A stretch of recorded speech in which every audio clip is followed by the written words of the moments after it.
একদম রেস্টুরেন্ট স্টাইলের আজকে করে দেখাবো ক্রিস্পি আর মচমচে পটেটো ওয়েজেস। বাইরে থেকে খাস্তা, ভেতরে নরম। একবার বানালে বারবার বানাতে মন চাইবে। আসসালামু আলাইকুম everyone, welcome to Mehnu's mom's kitchen. আজকে একদম সহজভাবে চা নাস্তা বা স্ন্যাক হিসেবে সবাইকে মুগ্ধ করবে এই সহজ রেসিপিটি। তাহলে শুরু করা যাক। সেজন্য আমি মিডিয়াম সাইজের 4টি আলু নিয়ে নিলাম। আলুগুলাকে আমি পিলারের সাহায্যে ভালো করে খোসা ছাড়িয়ে নিয়েছি। খোসা ছাড়িয়ে আমি ভালো করে ধুয়ে নিব। আমি এখানে 4টি আলু দিয়ে করে দেখাবো। আপনারা চাইলে কম বা বেশি আলু ইউজ করতে পারেন। এবার আলুগুলোকে খোসা ছাড়িয়ে আমি ধুয়ে নিয়েছি। ধুয়ে আমি আলুগুলাকে টুকরো করে একবার দেখিয়ে দিচ্ছি কিভাবে করে আমি টুকরো করছি। রেস্টুরেন্টে যেভাবে করে পটেটো ওয়েজেস বানায় সেভাবে করে আমি টুকরা করে দিচ্ছি। একদম রেস্টুরেন্ট স্টাইলে টুকরাগুলো করে দেখিয়ে দিচ্ছি। আপনারা চাইলে একবার ভালো করে দেখে নিতে পারেন। আমি ভালো করে দেখাচ্ছি কিভাবে টুকরা করে নিতে হবে। ভিডিওতে লক্ষ্য করলে বুঝতে পারবেন আমি কিভাবে টুকরাগুলো করে নিয়েছি।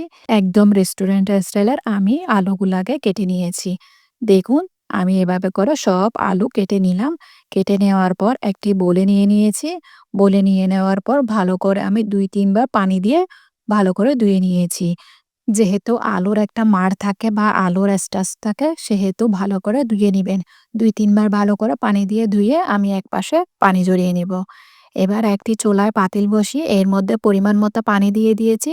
সাথে ১ স্পুনের মতো লবণ দিয়ে দিয়েছি। 1 টেবিল স্পুনের মতো ভিনেগার দিয়ে দিলাম। পানিতে যখন বলক চলে আসবে তখন আলুগুলা দিয়ে দিয়েছি। আলুগুলা দিয়ে ভালো করে নেড়ে দিব। নেড়ে চেড়ে আলুগুলাকে আমি ফুটিয়ে নিব। আলুগুলাকে 70% এর মতো আমি সিদ্ধ করে নিব। 70% এর মতো সেদ্ধ হয়ে আসলে একটি স্ট্রেনারে উঠিয়ে রাখবো। দেখুন, আমার আলুগুলো 70% সেদ্ধ হয়ে গিয়েছে। ভিনেগার দেওয়ার কারণে আলুগুলো আর ভেঙে যাবে না বা টুকরা হয়ে যাবে না। এখন একটি পরিষ্কার টাওয়াল বা কিচেন টিস্যুতে আমি আলুগুলাকে শুকিয়ে নিয়েছি। এভাবে করে আলুগুলাকে আমি পুরা ড্রাই করে নিব। একদম শুকিয়ে নিব যেন কোনো প্রকার পানি না থাকে। আলুগুলাকে আমি একপাশে রেখে দিচ্ছি। এবার একটি মিক্সিং বোলে 1/2 কাপের মতো ময়দা নিয়ে নিলাম। 1/4 কাপের মতো কর্নফ্লাওয়ার দিয়ে দিয়েছি। সে সাথে দিয়ে দিব আমি 1/2 টিস্পুনের মতো লবণ। লবণটি দেওয়ার পর দিয়ে দিয়েছি আমি 1/4 টিস্পুনের মতো অরিগ্যানো। আমরা যে পিজাতে ইউজ করি সেই অরিগ্যানো। এবার দিয়ে দিলাম 1/4 টিস্পুনের মতো গোলমরিচের গুঁড়া, 1/4 টিস্পুনের মতো আমি চিলি ফ্লেক্স দিয়ে দিলাম। সে সাথে দিয়ে দিব 1/4 টিস্পুনের মতো বেকিং পাউডার।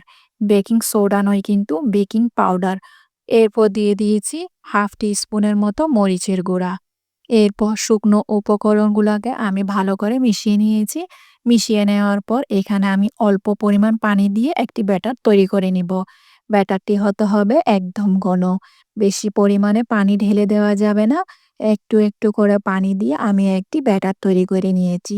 ব্যাটারের ঘনত্বটা কিরকম হবে আমি একবার দেখিয়ে দিচ্ছি। ব্যাটারটাকে বেশি ঘন করাও যাবে না, বেশি পাতলা করাও যাবে না। এবার দিয়ে দিলাম 2 টেবিল স্পুনের মতো ফ্রেশ ধনিয়া পাতা। ধনিয়া পাতাকে আমি একদম কুচি, কুচি করে দিয়েছি। দেখুন, আমার ব্যাটারের ঘনত্বটা দেখে বুঝে নিবেন। যেমনটা চেয়েছিলাম ঠিক তেমনই আমার ব্যাটারের ঘনত্বটা তৈরি হয়ে গিয়েছে।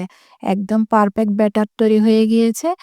এখন আলুগুলাকে চেক করে নিব ড্রাই হয়েছে কিনা। পুরাপুরি শুকিয়ে নিব। শুকিয়ে নেওয়ার পর আরেকটি প্লেটে উঠিয়ে রেখেছি। প্লেটে নেওয়ার পর এর মধ্যে দিয়ে দিলাম 2 টেবিল স্পুনের মতো আমি কর্নফ্লাওয়ার। কর্নফ্লাওয়ার দিয়ে আলুগুলাকে আমি কোটিং করে নিব। কর্নফ্লাওয়ার দিয়ে আলুগুলাকে কোটিং করার কারণে যখন ব্যাটার থেকে আমি চুবিয়ে তেলে দিব তখন এটি খুলে যাওয়ার সম্ভাবনা থাকবে না। কোটিংটা একদম পারফেক্ট হবে। সেজন্য আলুগুলাকে ভালো করে ড্রাই করে কর্নফ্লাওয়ারে এভাবে কোটিং করে নিবেন। যে পরিমাণ আমি তেলে দিব সেই পরিমাণ আলুকে আমি কর্নফ্লাওয়ারে গড়িয়ে নিয়েছি। এবার আমি ব্যাটারে গড়িয়ে তেলে দিয়ে দিব। চুলায় একটি আগে থেকে ফ্রাই প্যান বসিয়ে তেল দিয়ে দিয়েছি। তেলকে আমি গরম করে নিলাম। গরম তেলে এই পটেটো ওয়েজগুলাকে ব্যাটার থেকে চুবিয়ে আমি গরম তেলে ভেজে নিব। খেয়াল রাখবেন একটার সাথে একটার গায়ে যেন না লাগে। পাকা, পাকা করে আমি পটেটো ওয়েজেসগুলাকে ভেজে নিয়েছি। চুলার আঁচ মিডিয়াম টু হাইতে রেখে পটেটো ওয়েজগুলাকে আমি ক্রিস্পি করে ভেজে নিয়েছি। ভেজে নেওয়ার পর একটি স্ট্রেনারে বা কিচেন টিস্যুতে তুলে আমি তেলগুলা সম্পূর্ণ ঝরিয়ে নিয়েছি। বাস তৈরি হয়ে গেল আমার ক্রিস্পি পটেটো ওয়েজেস। দেখলেন তো কত সহজে তৈরি হয়ে গেল একদম রেস্টুরেন্ট স্টাইলে ক্রিসপি পটেটো ওয়েজেস। আশা করছি আজকে আমার রেসিপি আপনাদের কাছে অনেক সহজ এবং ভালো লেগেছে। যদি আমার রেসিপি ভালো লেগে থাকে তাহলে ফ্রেন্ডস অ্যান্ড ফ্যামিলির সাথে অবশ্যই শেয়ার করবেন। এই পটেটো উইজেসগুলো কতটা ক্রিসপি হয়েছে না বানালে বুঝতেই পারবেন না। আমার রেসিপিটা ফলো করে আপনার বাচ্চাকে তৈরি করে দিবেন। আর রেস্টুরেন্ট থেকে কিনে এনে খেতে হবে না। আজকে তাহলে এ পর্যন্ত। দেখা হচ্ছে নতুন আরেকটি রেসিপি নিয়ে। সে পর্যন্ত ভালো থাকবেন, সুস্থ থাকবেন, আমার জন্য দোয়া করবেন।